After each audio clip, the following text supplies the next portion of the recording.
दक्ष काफी देर तक सोचता रहा। फिर उसे सरदर्द होने लगा। हालांकि दक्ष इस बात को अच्छी तरह समझ रहा था कि चंद्र देवी ने यदि उसे शीर्ष योद्धा बनने के लिए कहा था तो निश्चित रूप से उनके पास इसके पीछे कोई ना कोई योजना जरूर होगी। दक्ष ने सोचना शुरू कर दिया कि कैसे वो योग्यता अंक वाले युद्ध में पहले स्थान को प्राप्त कर सकता है। यदि युद्ध के मानक तरीकों का वो इस्तेमाल करता तो निश्चित रूप से उसके लिए पहला स्थान प्राप्त करना असंभव होता। आखिर वो कितना भी मजबूत क्यों ना हो, पर था तो वो केवल अकेला। ऐसे में वो सैकड़ों हजारों योद्धाओं का मुकाबला कैसे कर सकता था। काफी देर सोचने के बाद उसने हार मान ली और मन ही मन सोचा, जब युद्ध के मैदान में उतरूंगा तो इस बारे में सोचूंगा। दक्ष के सामने एक विशालकाय सुरंग प्रकट हुई और धीरे धीरे सुरंग के द्वार का आकार बड़ा हो गया।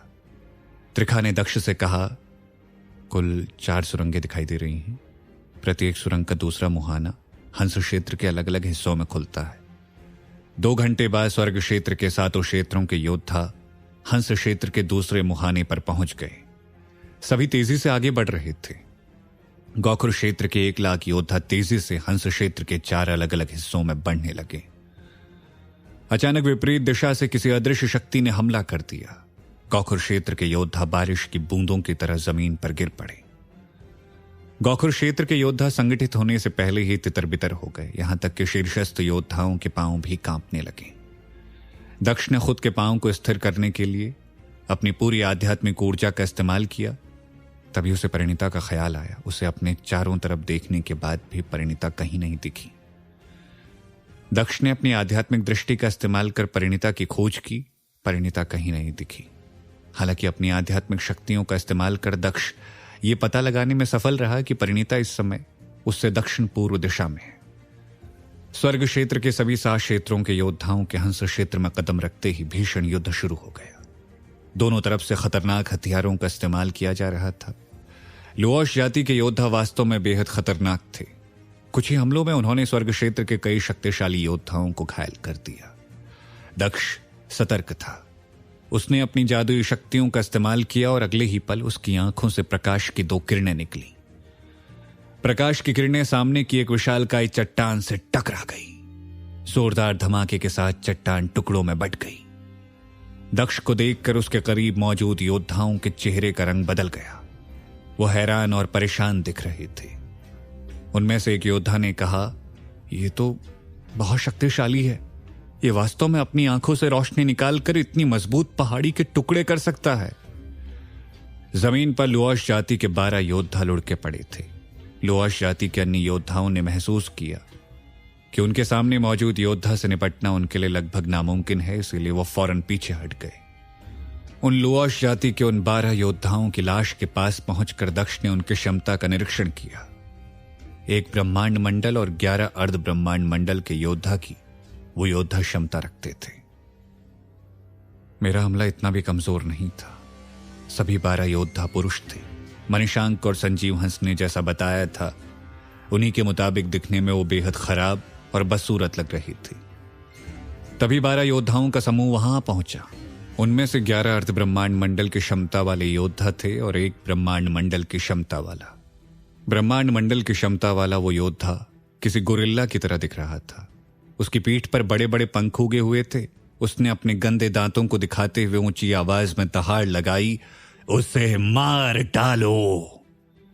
11 योद्धाओं ने उसी समय दक्ष पर हमला कर दिया। दक्ष उनसे मुकाबला कर ही रहा था कि तभी गोरिल्ला जैसी शक्ल वाला लुओश जाति का वो योद्धा भाग गया। दक्ष ने अपनी तलवार को हवा में लहराया और सभी 11 योद्धाओं को मार डाला। दक्ष ने गोरिल्ला की शक्ल वाले उस योद्धा को गौर से देखा और मुस्कुराते हुए कहा, लुओश जाति का एक शीर्ष योद्धा मेरी नजरों के सामने से भागना चाहता है। इसका मतलब स्पष्ट है कि वो मेरे हमलों का सामना करने में सक्षम नहीं है। मुझे उसका पीछा करना चाहिए और जल्दी उसे खत्म करने की कोशिश भी करनी चाहिए। दक्ष अपनी तलवार को उस गोरिल्ला की दिशा में उछालने ही वाला था कि तभी पवित्र फूल की आवाज उसके कानों में सुनाई पड़ी। स्वामी, इससे मैं निपटूंगा। दक्ष ने पवित्र फूल को नहीं रोका। दक्ष की पीठ से पवित्र फूल बाहर निकला और लुओश जाति के योद्धा के शरीर से लिपट गया और उसे दक्ष की दिशा में खींच लिया। गोरिल्ला जैसा दिखने वाला वो योद्धा जमीन पर धराशायी हो गया। दक्ष ने लुओश जाति के सभी योद्धाओं के खून की एक एक बूंद को बोतल में डाल दिया। एक अर्ध ब्रह्मांड मंडल के योद्धा की हत्या करने पर 10 से 1000 तक के योग्यता अंक प्राप्त होते थे, जबकि ब्रह्मांड मंडल के योद्धा की हत्या करने पर 1000 से 1 लाख तक योग्यता अंक दिए जाते थे। दक्ष ने धीमी आवाज में कहा, लुओश जाति के अधिक से अधिक योद्धाओं को मारने से बेहतर है मजबूत योद्धाओं को मारना, ताकि कम से कम समय में अधिक से अधिक योग्यता अंक को प्राप्त किया जा सके। दक्ष ने अपने चारों तरफ देखा। उसने पाया कि चारों तरफ आदिम जंगली क्षेत्र था और पास में एक मानव जनजाति भी थी। पवित्र फूल ने कुछ ही देर में पड़े वहां सभी योद्धाओं की ऊर्जा को अवशोषित कर लिया। दक्ष आगे बढ़ने लगा। मानव जनजाति के इलाके में प्रवेश करते ही दक्ष ने देखा कि चारों तरफ मानव योद्धाओं की लाशें बिखरी पड़ी थीं। मानव जाति के ज्यादातर योद्धाओं का शव क्षतिग्रस्त था। ऐसा लग रहा था जैसे लुओश जाति के योद्धाओं ने कुछ देर पहले ही उनके शवों को नोच कर खाया था। उन शवों की स्थिति को देखकर दक्ष का शरीर कांप उठा। लुओश जाति के योद्धाओं के प्रति उसके मन में गुस्सा और भी बढ़ गया। तभी दक्ष की नजर एक गोलाकार वेदीनुमा ढांचे पर पड़ी, जिसके केंद्र में एक हांडी रखी हुई थी। उसके आसपास दर्जनों महिलाएं और बच्चे खाना पका रहे थे। शायद लुओश जाति के योद्धाओं का खाना खत्म हो चुका था।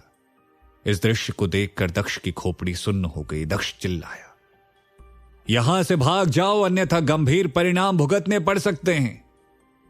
हालांकि दक्ष की धमकी का उन पर कोई असर नहीं हुआ।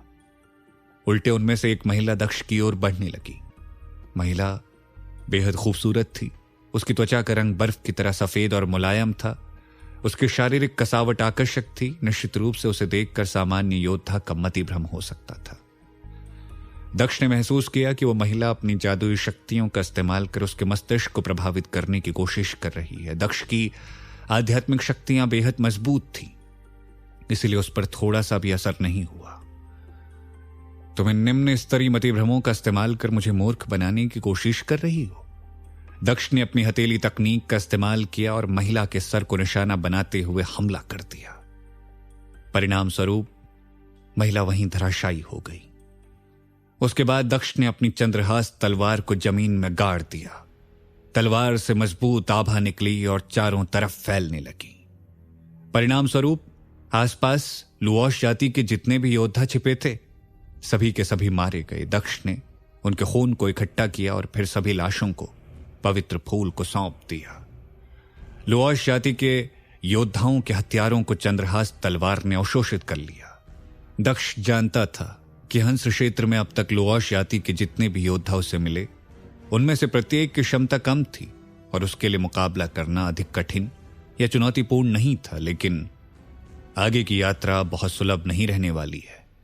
इसीलिए दक्ष ने अपनी पंचभूत शक्तियों को सक्रिय कर दिया। तभी दक्ष को परिणीता, कौरवनाथ, त्रिखा, बैजू और सुरभि के आध्यात्मिक संदेश मिले। सभी दक्ष से मिलना चाहते थे, इसलिए सभी ने उसकी वर्तमान स्थिति के बारे में जानकारी मांगी। दक्ष ने फैसला किया, मैं सबसे पहले हिम्रत के शव खोजने में परिणीता की मदद करूंगा। दक्ष ने परिणीता के आध्यात्मिक संदेश पर प्रतिक्रिया दी और अन्य के संदेश को अनसुना कर दिया। परिणीता ने दक्ष को बताया कि वो दक्षिणी क्षेत्र के एक विशालकाय नदी के किनारे है। दक्ष ने फौरन नक्शा निकाला और उससे दूरी की गणना की। दोनों के बीच 430 किलोमीटर की दूरी थी।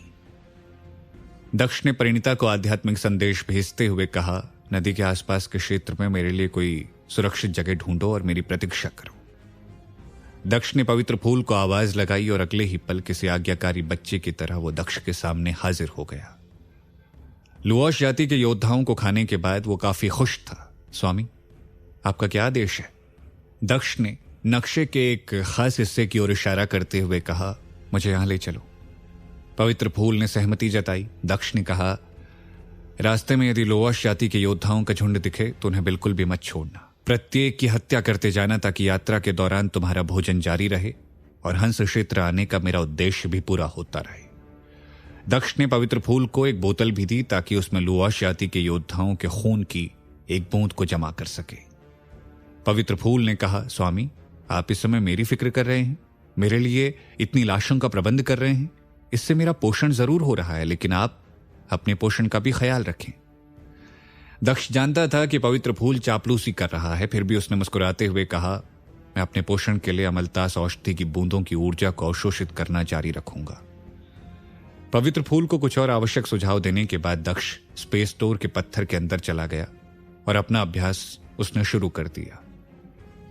पवित्र फूल की जितनी क्षमता थी वो किसी भी ब्रह्मांड मंडल के योद्धा को दबाने में सक्षम था, इसलिए दक्ष भी निश्चिंत था।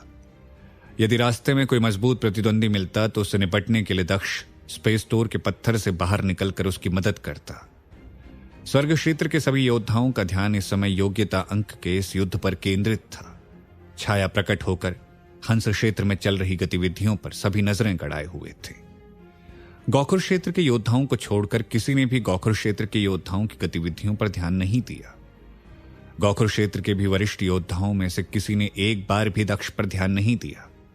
शुरुआती समय में ही गौखुर क्षेत्र के कई योद्धा मारे जा चुके थे, जिसके बाद गौखुर क्षेत्र के वरिष्ठों ने हंस क्षेत्र की गतिविधि पर ध्यान देना भी बंद कर दिया। हालांकि स्वर्ग क्षेत्र के 8वें, 9वें और 10वें स्थान पर रहने वाले क्षेत्रों ने इस मुकाबले पर विशेष ध्यान दिया, क्योंकि उन्हें अत्यधिक खतरा महसूस हो रहा था। यदि 6ठे और 7वें स्थान पर मौजूद गौखुर क्षेत्र और झुंझुनू की स्थिति खराब हुई और उनके योद्धा मारे जाते हैं तो आगामी युद्ध में उनके लिए खतरा उत्पन्न हो जाएगा। इसके साथ ही इस युद्ध में भले ही रणभूमि बनने से उनका क्षेत्र बच जाता, लेकिन उन्हें युद्ध में निश्चित रूप से भाग लेना पड़ता। 8वें स्थान पर बैरमपुरी क्षेत्र था। बैरमपुरी क्षेत्र के योद्धा हंस क्षेत्र में चल रही उठापटक को गौर से देख रहे थे। एक वरिष्ठ योद्धा ने कहा, गौखुर क्षेत्र और झुंझुनू में से किसी एक क्षेत्र का रणभूमि बनना तय है। हम इन दोनों क्षेत्रों के मजबूत योद्धाओं से बातचीत कर उन्हें बैरमपुरी क्षेत्र में शामिल होने का प्रस्ताव दे सकते हैं। दूसरे योद्धा ने कहा, यह सही योजना है। बैरमपुरी क्षेत्र भले ही कमजोर है, लेकिन कुछ ही वर्षों में पूरी तरह से नष्ट होने वाली गौखुर क्षेत्र और झुंझुनू से बेहतर है। वो प्रस्ताव को अस्वीकार नहीं करेंगे।